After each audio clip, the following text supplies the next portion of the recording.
Olá, viajantes do tempo, eu sou Jussara Menezes e você está no 1 Minuto Nerd aqui no Portal da Holanda. Todos os sábados a partir das 10 horas, quando a internet deixa. Na verdade, dessa vez a gente atrasou um pouquinho, mas é porque a gente estava numa dúvida aqui, saca? A gente estávamos entre Black Mirror e Bandidos na TV. E eu tenho, assim, uma moral muito elevada, Tô sabe? te ligando, Jussara? Estão me ligando ao vivo. E eu tenho uma moral muito elevada e eu perdi na contagem, né? Eu disse, eu quero Black Mirror. Elas disseram, não, vou ter que ser Bandido na TV. Então, estamos aqui com a nossa comentarista, a moça que fez a maratona do Bandidos na TV, Yara Leigh Souza. A única coisa que eu tenho pra dizer hoje é... Vai ser um programa longo. Gente, eu tô muito na hype de Bandidos na TV. Bom dia, meus fãs! Olá, meus fãs! Oi, pessoal, primeiro. Tô muito animada, gente. Adoro fazer programas na hype. Adoro fazer programa na hype, tá? Tínhamos que falar sobre Bandidos na TV porque este é um acontecimento do estado do Amazonas. E é uma série. E tá na Netflix. E nós nerds amamos séries na Netflix. E principalmente quando tem memes. E tem muito meme lá. Então a gente tinha que falar. Você tá feliz, né? Tô Você tá feliz felicíssima. que eu acabei de ganhar uma figurinha. Um beijo, Tô. Fernanda. Ganhamos uma figurinha aqui Muito muito boa. boa. Uma figurinha.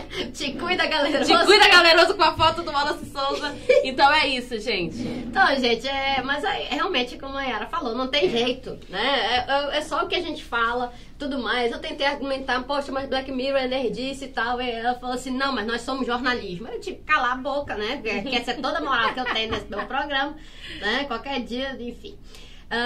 Estreou quando? Ontem, né? Estreou ontem, Estreou né? Meia-noite ontem. de ontem, estreou Bandidos on TV. Deixa eu tirar o retorno, retorno. por gentileza. Bandidos on TV apareceu, quer dizer, surgiu ontem, né? A partir da meia-noite já estava disponível na plataforma Netflix. E era uma coisa que desde quando foi anunciado, a gente esperava demais. Eu esperava muito, porque eu fui uma criança dos anos 2000. Então, eu vi todos esses programas com a minha mãe. Porque, querendo ou não, eu fazia parte, né? Até hoje, gente, eu não sou rica, eu não tenho muito dinheiro. Mas, na época, a gente super fazia parte ali da massa da população de Manaus que consumia esses programas, né? Não, mas mesmo que não tivesse tanto dinheiro assim, por assim também dizer, assistia, era um fenômeno, Era um né? fenômeno da televisão. Era um fenômeno, exatamente. E aí eu lembro que era Canal Livre, Exija Seus Direitos, Bronca na TV, Programa do Tabosa, Existia Câmera 13. E existia uma concorrência doida, né? Porque era praticamente tudo no mesmo horário. Exatamente. Né? era O tudo mundo mesmo cão era horário. uma beleza. Exatamente. Pois é, essa audiência tá boa, A audiência tá você boa. tá vendo como eu estava errado, mas eu não vou repetir isso, então printam, então grava, porque eu não vou repetir isso não. Exatamente. Então, nós tínhamos todos esses programas no Tínhamos, gente. Rio. Eu lembro que era Santíssima Trindade na época. Era Canal Livre, Câmera 13 e Exija Seus Direitos. Passava o Exija Seus Direitos primeiro, aí depois vinha com o Canal Livre e por último era o Câmera 13, se eu não me engano era essa a ordem. E como eu estudava de manhã, Você eu chegava chegava à tarde, tudo. dava tempo de ver tudo e eu assistia tudo. E na época, gente, a TV amazonense dos anos 2000, ela era muito sem filtro. Não tinha filtro. Manaus nenhum. regras, não há regras. Não há era regras, verdade. era muito sem filtro. E agora, assim, tipo, eu analisando o programa, né? Isso falando do programa, porque o caso do Wallace é um caso à parte.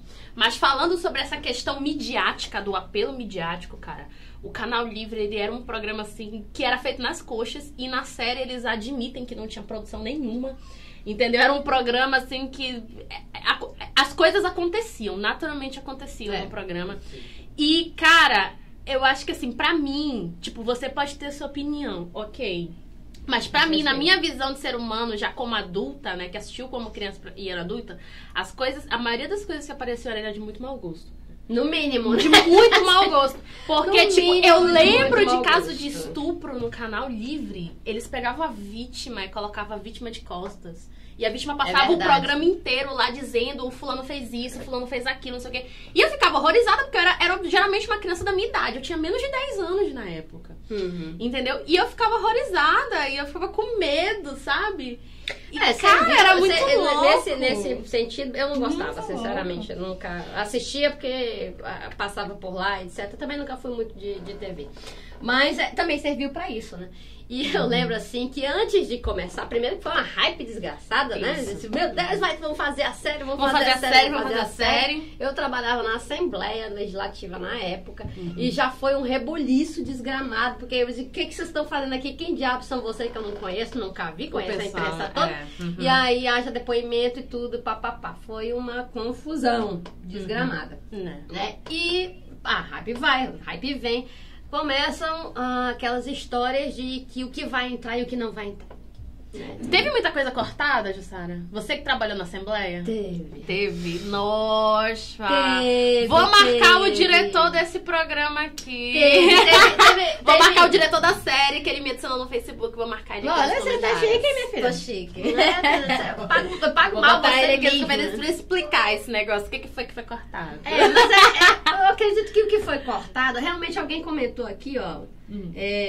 Já estou muito. Richard Santos, é muito boa a série, já estou ansioso para a temporada 2.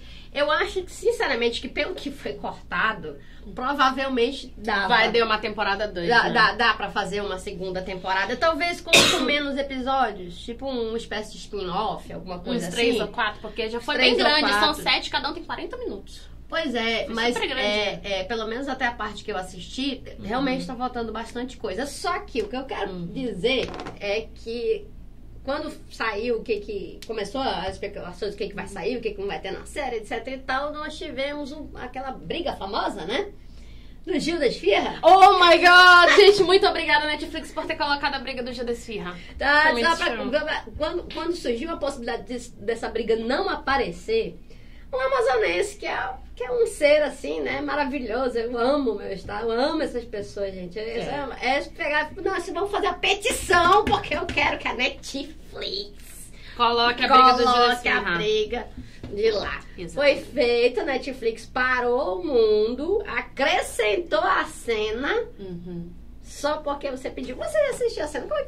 A cena é icônica, porque aparece na série a briga quando a série tá fazendo uma introdução do que era o programa.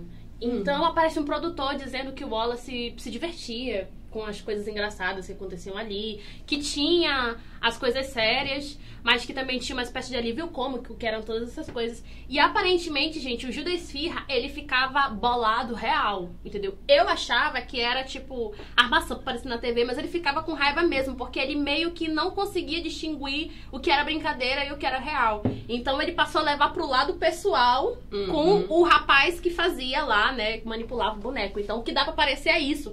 Na época eu achava que era armado.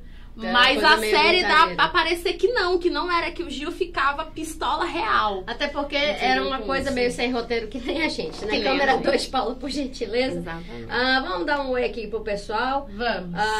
Igor Silva, bom dia. Ronei, a gente ainda não sabe, tá?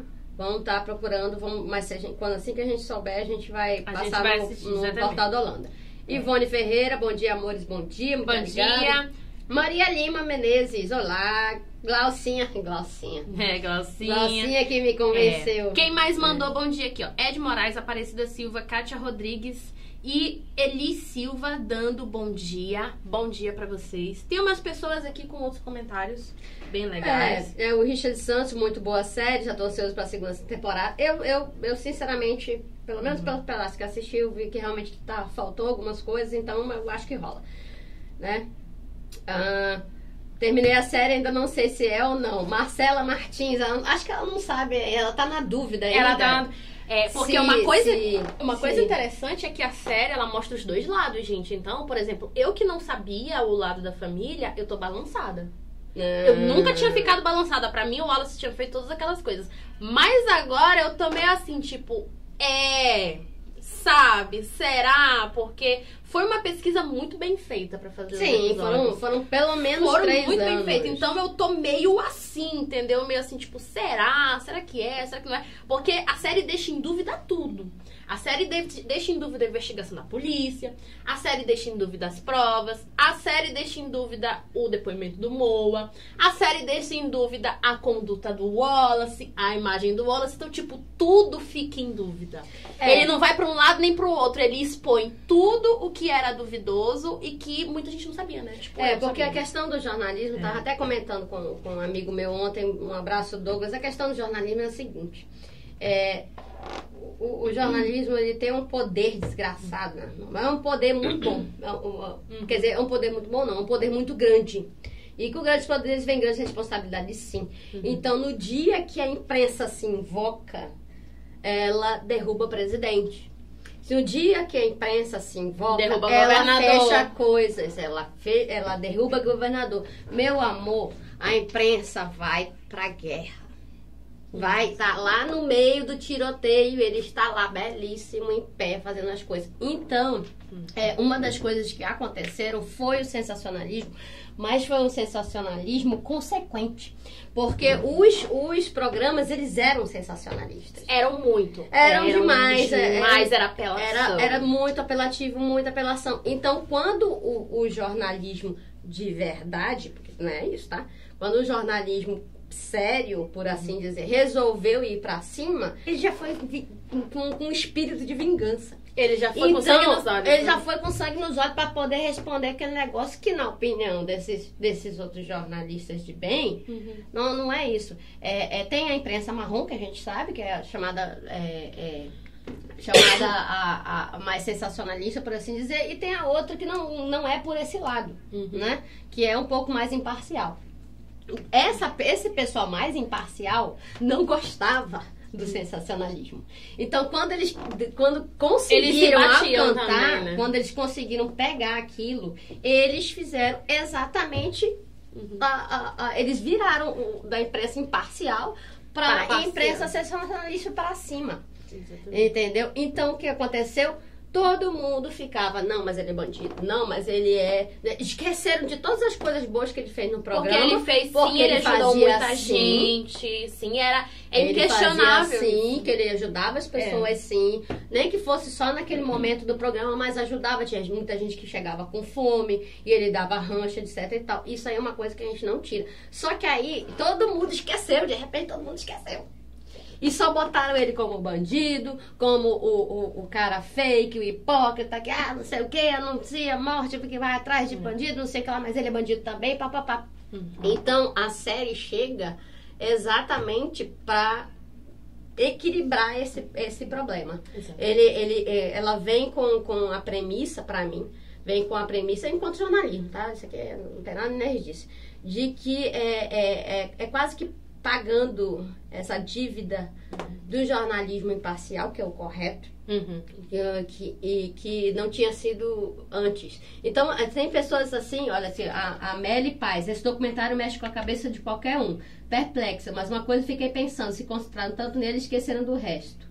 Tá aí hoje em dia a resposta. Exatamente. Pois Teve um outro aqui, olha, Jó, assim, o Júnior Simas, que falou que deveriam ter falado um pouco sobre o fim das galeras e o começo das facções, porque hoje em dia não existe mais galera.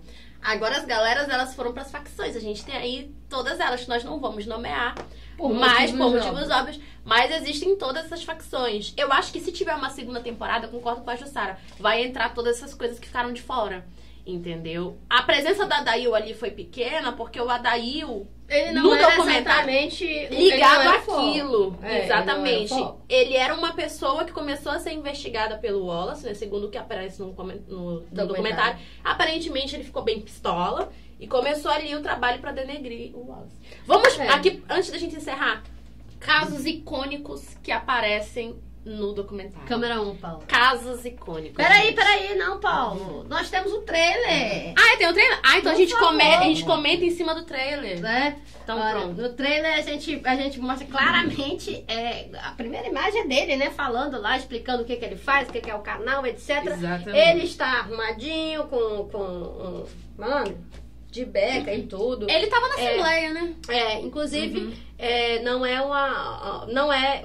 Isso me chama atenção porque não é a roupa que ele usava no programa, por exemplo. Não era. Já ele dá tava uma super modificada formal na coisa. dava uma modificada na coisa. Então, era como se ele soubesse muito bem distinguir como ele tratava em favor do público na Assembleia, que é um prédio, é um poder, né? Poder legislativo. E é todo formal. E é todo formal. E como ele continuava o trabalho dele na televisão, na com rua, uma coisa mais informal, por assim dizer, né? Aí, olha aqui, ó. Mostra os comícios. Gente, o cara showmício, né? Showmício. Mas na época podia. Na época podia. Mas showmícios e tal. Então, assim, ele era bastante popular.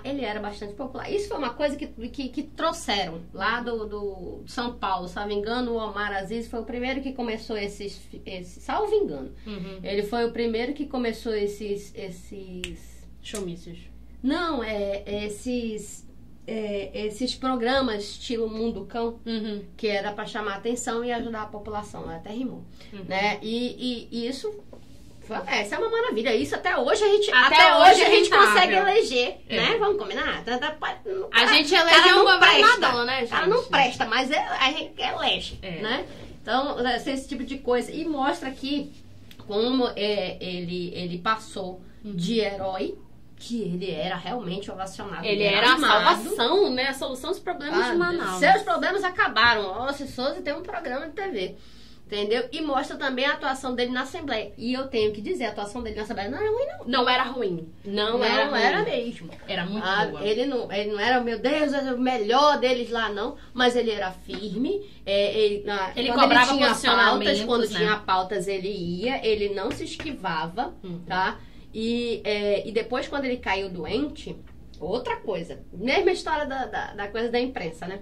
Quando ele caiu doente, alguns colegas de parlamento não... estavam tão na hype, vamos dizer assim, que chegou a ser desrespeitoso. Porque tinham que colher depoimento dele e, por acaso, ele estava no hospital. Né? E já estava bem convalescente da doença. E alguns dele, queriam né? insistir nesse depoimento, mesmo ele estando no hospital. Né? Aí eu vou puxar o saco do meu chefe mesmo, porque ele, inclusive, ele apareceu em várias matérias como se fosse, sabe, negativo. Luiz Castro não quer colher depoimento do Wallace. E aí ele fala assim, gente, o cara tá hospitalizado, entendeu? Dá pelo menos uma semana pra ele e tal. E ele foi motivo de chacota lá dentro, sabe? As pessoas... a população se virou contra ele e ele bateu o pé. Ele disse, não, gente, que é isso? O cara tá hospitalizado, o cara tá doente, espera um pouco. Exatamente. E tudo. E assim, também leva para as outras coisas, para as outras áreas. Sai da TV. A foto do Moa. A foto do Moa, gente. A foto do Moa aparece. Inclusive, minha ex-chefe, Paula Litaif, que aparece na série inteira, que é uma pessoa que eu preciso dar os parabéns, entendeu? A gente precisa parabenizar muita gente conhecida que apareceu nessa série. A minha mãe aparece. A mãe da Ju aparece, que é jornalista. Alô, mãe. Também. A Paula Litaif aparece, o Chico Batata aparece, sabe? Várias pessoas, assim, que estiveram, né, nesse meio aparecem. E a Paula, ela explica sobre essa questão da foto do Moa, porque foi uma foto que chegou em todos os jornais grandes da cidade. E a Paula explica assim, tipo, olha, a gente não sabe quem deixou, a gente só sabe que apareceu na portaria. E eu lembro que essa foto, ela foi parar, tipo, em todas as capas dos jornais grandes. Todas. Sabe, em todas as capas. E eram coisas, assim, que foram aos poucos acabando com a imagem, né? De Salvador, que o Wallace tinha. Ele ficou com muitos seguidores, sim, como ele tem até hoje, né? Aqui nos comentários tem bastante gente dizendo que não acredita e tal. Mas deu uma rachada. Foi uma rachada social. Foi. Assim, foi histórico. Rachou. Foi histórico. O fato, o que me fez decidir entre Blackmail e Bandido da TV foi jornalismo. E eu sou jornalista, independentemente de qualquer coisa. Vamos lá, casos icônicos. Antes da gente terminar, a gente tem que falar sobre os casos icônicos. Ezequiel Batista, fica nítido quem manda no estado 40 anos e o Wallace foi uma andorinha só, quis fazer no verão. Provavelmente, a minha teoria é que isso não acabe, que começou com o Wallace, como a coisa ficou grande, tá tendo muita repercussão, etc, e bababá, vamos aí, de repente tem outros casos e vai fazendo. Exatamente. Não mostrando como tudo começou. Infelizmente deixou muito a desejar, falta muita coisa. Aí já mostraram os episódios final com o Adail Pinheiro pra ser no final dos episódios. Aí já é uma questão de cronologia, tá, Júnior Silva? Mas a sua coisa tá perfeita. Zé Camarinho, bom dia. Bom dia. Um ótimo final de semana pra vocês. Pra você também. A gente não vai trabalhar esse final de semana, né? Tinha dúvidas, agora tenho certeza. Alexandre, gente, tem bastante comentário aqui, a gente vai responder depois. Ícones. Casos icônicos, Casos gente. icônicos. Aparecem muitos casos icônicos. Eu fui uma moradora da Zona Sul de Manaus. Eu morei na Betânia, gente. A minha casa era, tipo, muito perto do Morro da Liberdade, da escola de samba. Eu sou Morro da Liberdade até hoje, de coração. Amo minha escola, de coração. O meu é desse lado, que eu não vi coração. E eu lembro que eu morava tão próximo do Morro da Liberdade que quando tinha ensaio da bateria, parecia que tava tocando dentro de casa. Sabe? A gente ouvia. Cara, era muito legal. E, tipo, com certeza, a figura em que as pessoas tinham mais medo na época, quando eu era criança, era do Frankzinho do 40. Frankzinho do 40 era a pessoa, assim, que eu tinha medo, minha mãe tinha medo, os vizinhos tinham medo, porque ele era um cara desse tamanho, ele era baixinho. Se ele tivesse vivo até hoje, eu acho que eu era maior do que ele, porque ele era um cara muito pequeno. Mas, assim, ele era conhecido pela violência, né? E ele foi uma das peças-chaves que falaram sobre essas coisas do Wallace, né?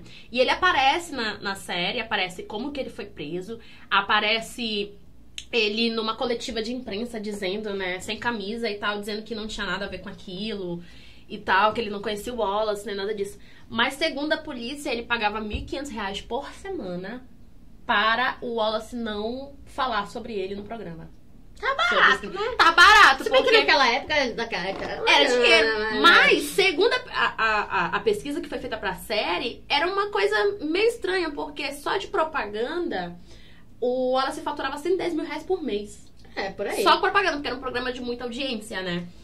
E então, aparece Frankzinho, aparece a morte do Bebetinho da 14, do Bebetinho e do Bebetão da 14, que também foi uma coisa que rachou Manaus, assim. Eu nunca tinha visto uma coisa dessa, sabe? Muita gente morreu ali pela Praça 14, Manaus ficou muito violento, porque o Bebetão era foi um genocídio. Foi um genocídio. Época, né? Toda semana tinha uma coisa muito violenta, muito forte. Eu acho que a gente só viu outra coisa dessa acontecer quando o Camacho foi assassinado, que era da Polícia Militar. Inclusive, ele era lá da Escola Militar, lá perto da minha casa, que agora eu moro no Grande Vitória. E depois que ele morreu, muita gente no Grande Vitória morreu também. Eu acho que foi o segundo acontecimento depois da morte do Bebetão e do Bebetinho que fez, assim, um genocídio, sabe? Que morreu muita gente. Eu lembro também, vamos finalizar já, eu lembro também de um episódio que não chegou a aparecer no Canal Livre nem nada, mas assim, era um absurdo, porque o namorado tinha matado a namorada. Aí o pai matou o namorado. Você lembra? Aí o pai... Sim, eu lembro! Aí o pai matou não sei quem da família. Aí ficou aquela revisão. Foi matando todo mundo. Foi matando todo mundo entre as famílias. Gente, eu só me lembrei daquelas histórias do Nordeste que contam, né? Não sei se é verdade, não tem uma coisa de lenda. Que daquelas famílias que se matam a vida inteira, entendeu? Passam gerações se matando. Passa por ali, diz, ele me olhou feio, vou matar o desgraçado. Gente, foi um negócio assim, foi um absurdo. Gente, vamos finalizar, Vamos né? finalizar, mas olha, muito bacana. É um documentário que é tipo assim, foi um documentário muito bem feito, muito bem pesquisado. E não foi um documentário pra dizer quem tá certo e quem tá errado. Eles estão contando uma história, estão contando um fato, um acontecimento que abalou Manaus, que abala até hoje, que abalou socialmente, politicamente, economicamente. Então é uma coisa que a gente ainda vê reflexos até hoje. A família Souza vai continuar vendo reflexos pra vida inteira, né? Provavelmente pra vida inteira. Então é uma série que mostra o que aconteceu, né? É uma série informativa. Então é muito bacana, né? Pra você ficar por dentro do que aconteceu. Mas é aquela coisa, no final você sempre vai ter a sua opinião. Por mais que ele tenha morrido do jeito que morreu, por mais que o Rafael Souza esteja preso, hoje em dia na condicional, ele aparece, inclusive na série, ele dá uma reportagem. Então é uma coisa assim que é pra opinião pública, entendeu? Mas eu gostei demais porque é nostálgico, sabe? Foi muito nostálgico. Eu consegui lembrar de várias coisas que eu tinha visto quando criança, né? E eu era uma criança que assistia televisão. A minha mãe assistia televisão. Minha mãe comprava jornal. Ela lia jornal, eu lia jornal também, meu padrasto. Então a gente era uma família. Por isso que eu sei de todas essas coisas. Tipo, Camacho, Bebetinho, Bebetão. Né? Porque era o que eu lia. Pra ela, porque entendeu? Era o que eu tava lia. tentando passar na faculdade. Exatamente. Era o que eu lia. E aí... foi muito bacana. Então, tipo, assista se você puder assistir. Forme a sua opinião, né? Não, mas não dá pra parar agora não, porque tem um fã seu aqui, Yara estudou comigo, ela, e o Arlen Leandro da Silva, e o Arlen Silveira não encerra não, tá ótimo bate-papo. Então vamos falar mais um pouquinho. Tem uma coisa na série, que é exatamente a questão do tentar equilibrar, a questão de tentar equilibrar a força. Porque na hora que a imprensa foi bater pra cima da família Wallace, só se falou da família e tal. Não foi falado sobre a vida em família deles. Porque, pelo amor de Deus, eles apresentavam o programa, eles faziam as coisas sim, mas depois daquilo as pessoas têm vida. Inclusive a gente, entendeu? A gente sai daqui, gente, olha, a gente vai tentar descansar, a gente vai tentar ir pra piscina, a gente vai tentar fazer alguma outra coisa. Então as pessoas têm outra vida além do trabalho. Eu não tenho, não. Não, a gente não tem. A gente não tem, não. Mas assim, as pessoas têm. Entendeu? Inclusive, gente, tira o chapéu pro Willen Souza, que era o filho mais novo, que era criança. Eu acho que, inclusive, a gente tem a mesma idade. Esse rapaz falou muito bem. A série inteira. Falou muito bem. Ficou muito emocionado porque era o pai dele. Sim. Ficou muito emocionado, chorou muito. Mas, cara, ele falou muito bem, sabe? Ele falou com eloquência, ele falou com propriedade. Sabe, um cara que fala super bem. Gostei, não conhecia ele. Tirei o chapéu pra ele, sabe? O Rafael, a gente sabe que é uma pessoa que, querendo ou não tem muita credibilidade. Mas foi legal eles terem conversado com ele pra dizer, pra saber o que era, qual que era. Mas aí é que tá, é aquela história, é de imparcialidade. Você não pode só xingar o cara, você tá fazendo um documentário. Exatamente. Né? O documentário, a premissa do documentário é, no mínimo, ouvir as duas partes. No mínimo.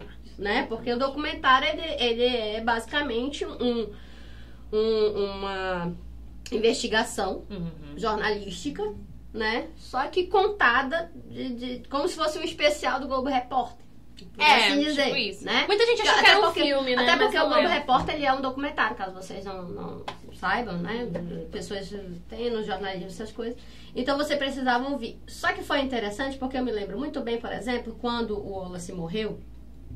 E o Rafael recebeu, lógico, a autorização para ir ver o enterro do pai. Para ir ao enterro do pai. A minha mãe foi no velório dele lá no Zezão, na Zona Leste, eu me lembro, gente. Deu muita gente, a mãe chegou de madrugada. Inclusive, e eu lembro muito bem dessa questão, porque os jornais não saíram, todos os jornais esperaram, porque o Rafael foi. O Rafael foi liberado para ver o corpo do pai. Gente, pode ser o que for. É sensacionalismo, mas é uma pessoa, é um filho que foi ver o enterro do pai. E não conseguiu acompanhar o pai doente, porque o Rafael também já estava preso. Não conseguiu acompanhar o pai doente, não conseguiu ir lá, que isso deve ter sido uma frustração horrível, né? Que eles eram muito ligados. O Wallace também, tá aí. Ele também era um bom pai.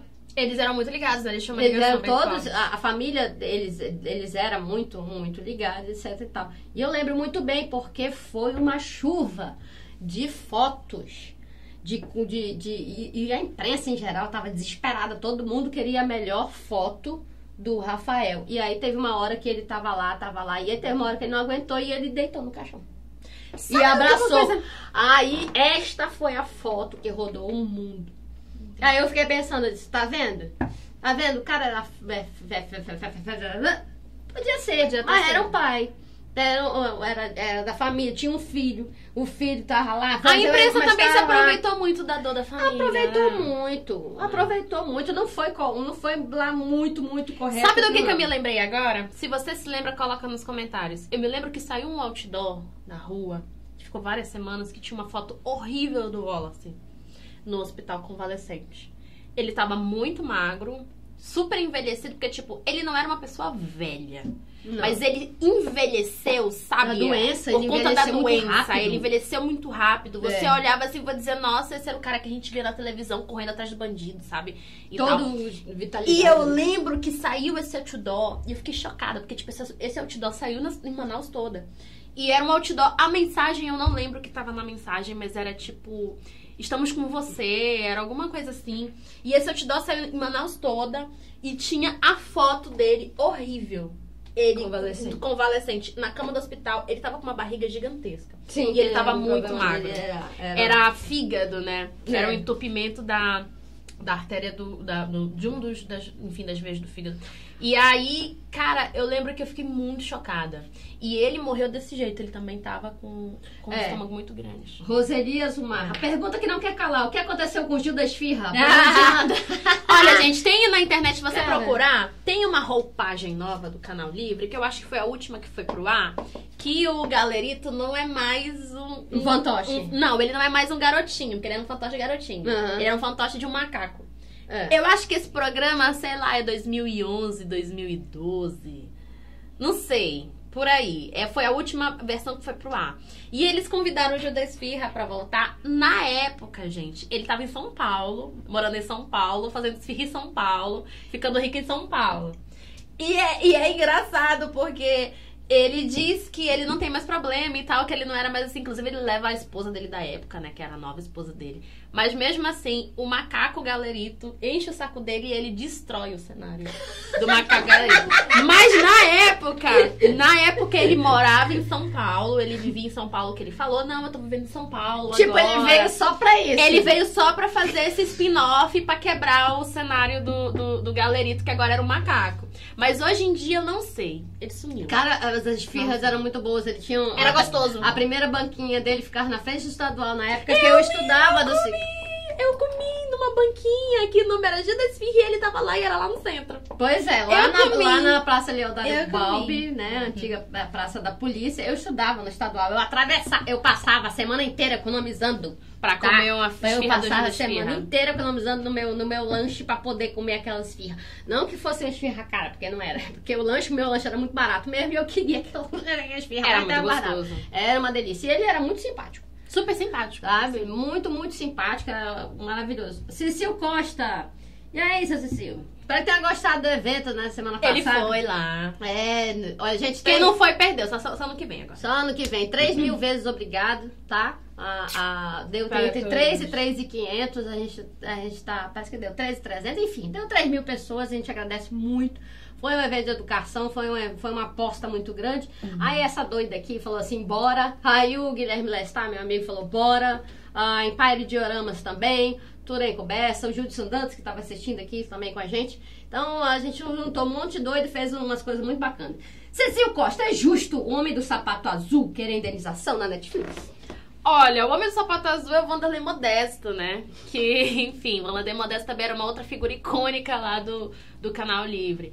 Bom, o que aconteceu? O Wanderlei Modesto surgiu de ontem pra hoje numa reportagem de um grande jornal que eles colocaram online dizendo que vai processar a Netflix porque a imagem dele foi associada à imagem do Wallace.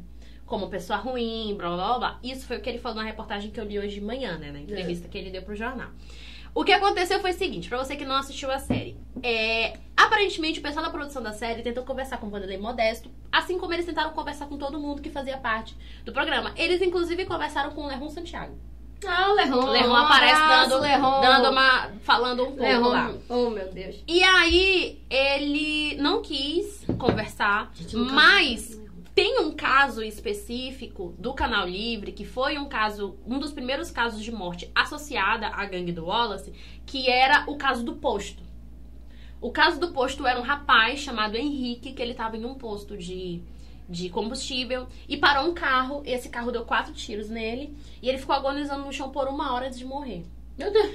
E, Eu não lembrava disso. segundo o Wanderlei Modesto, eles estavam passando, ele estava no carro com a equipe, eles estavam passando no local e viram aglomeração de gente e decidiram fazer uma filmagem, entendeu? Do cara, e o cara aparece agonizando no chão, gente. É uma cena muito forte, porque aparece ele te levou 4 tiros e aparece ele rolando no chão. Gente, estudantes de jornalismo, por favor, não façam isso. Entendeu? Tá? Estudantes de jornalismo, por favor, não façam isso. Nós temos um código de ética, que assim, não é obrigatório, mas pelo amor de Deus, é ética, tá? Então a gente, por exemplo, não anuncia suicídio e a gente não grava ninguém pessoas morrendo, no chão. Tá? Exatamente. Tá bom? Exatamente. Beleza? Obrigada. Então, o caso do posto foi um dos primeiros casos, né? E aí o Vanderlei foi procurado, o Vanderlei não quis falar, mas aparece o Vanderlei falando, né? A gente tava passando e tá aqui o cara agonizando no chão. É só isso, entendeu? Que aparece do Vanderlei. Basicamente mas aí talvez seja que fazia... que eles pegaram do que já... que eram programas gravados, exatamente. Exatamente. O Lerron Santiago, eles vão na Assembleia, porque o Lerron agora é lá da Assembleia, né? Eles vão lá na Assembleia pra falar do Lerron Santiago sobre um outro caso, porque são 3 casos grandes que foram primeiramente associados ao Wallace. O caso do posto, o caso do Bebetinho e o caso do corpo incendiado, né? Que eles chegaram lá pra ver um cara que tava com o corpo incendiado, já tinha morrido, lá no Tarumã. E o Lerron Santiago fala coisas que aparentemente a perícia não sabia. O Lerron Santiago fala qual era o sexo do corpo. O Lerron Santiago fala que aparentemente não tinha tiro. O Lerron Santiago fala que foi de madrugada, entendeu? E isso tinha chamado a atenção da polícia na época. Entendeu? Foi uma das coisas que a polícia Mas, polícia, deixa só E aí o Lerron falou, foram conversar com o Lerron disse, olha, eu peguei as informações do IML, porque o IML já tava lá. Entendeu? O IML já tava lá. E quando a gente chega pra fazer qualquer reportagem assim... Você não pode chegar de qualquer jeito. Você não pode chegar de qualquer jeito. E aí, assim, eu não sei, né? Eu acho que talvez se o Vanderlei Modesto achou, não gostou, processa, vai atrás dos seus direitos, ver o que você pode fazer. Né? Apesar de que, sinceramente, é só... Eu não sei se vai adiantar, não. Porque quando você faz um programa de TV, você no mínimo assina alguma coisa lá dizendo que a sua imagem está vinculada e pronto. Aí eu não sei se é justo, mas se ele quiser fazer, acho que... de boa. Vamos terminar? Eu só quero saber do Gil da Esfirra. Já falamos sobre o Gil da Esfirra. Dá uma voltinha aí, mas ele foi gentilmente convidado, ele estava morando em São Paulo, foi gentilmente convidado aqui para Manaus, para um outro programa. Acabou se pegando bem chateado novamente e depois sumiu. Conta aqui essa moça, né, que ele estragou todo o cenário, enfim. Mas você volta lá que a gente falou dele sim, tá bom? Exatamente. Felipe Azevedo, parabéns do Sariara. Ai, Felipe, um abraço. Obrigada. Gente, tem bastante coisa aqui, mas realmente a gente vai ter que fechar. Tá bom? Se você gostou, curte, compartilha, tá? A gente vai depois voltar e fazer nos comentários pra gente conversar com todo mundo, tá bom? Segue o Minuto Nerd, nós estamos no Facebook, nós estamos no Twitter, no Instagram. Se você ainda não segue o Portal da Holanda, para de pecar. Estamos também no Facebook, no Instagram, no Twitter, tá bom? E no próximo sábado estaremos com o Guilherme Lestar, porque nós teremos mais um evento. Nós teremos um evento, a 2ª edição do Colecionadores. Gente, vai ter tanta coisa naquele negócio. A gente vai fazer um programa inteiro só pra isso. Tá? Vai ter figura de colecionador, vai ter rock, bebê, vai ter barbárie. Vai ter Rammstein. A gente vai ter uma palestra sobre como os vikings se guiavam pelas estrelas. Olha que legal! Você pensa que é bagunçado, meu filho? O Guilherme Lestar está à frente, eu tô por ali também. Eu também tô ali pela Yarga. Eu ainda vou te convidar, na verdade. Mas é que Yara também está por ali, né? Tá bom. Então. Né? Tá vendo? Encerra esse programa que a gente vai ter uma conversinha. Continue a nadar. Beijo, gente. Até o próximo sábado.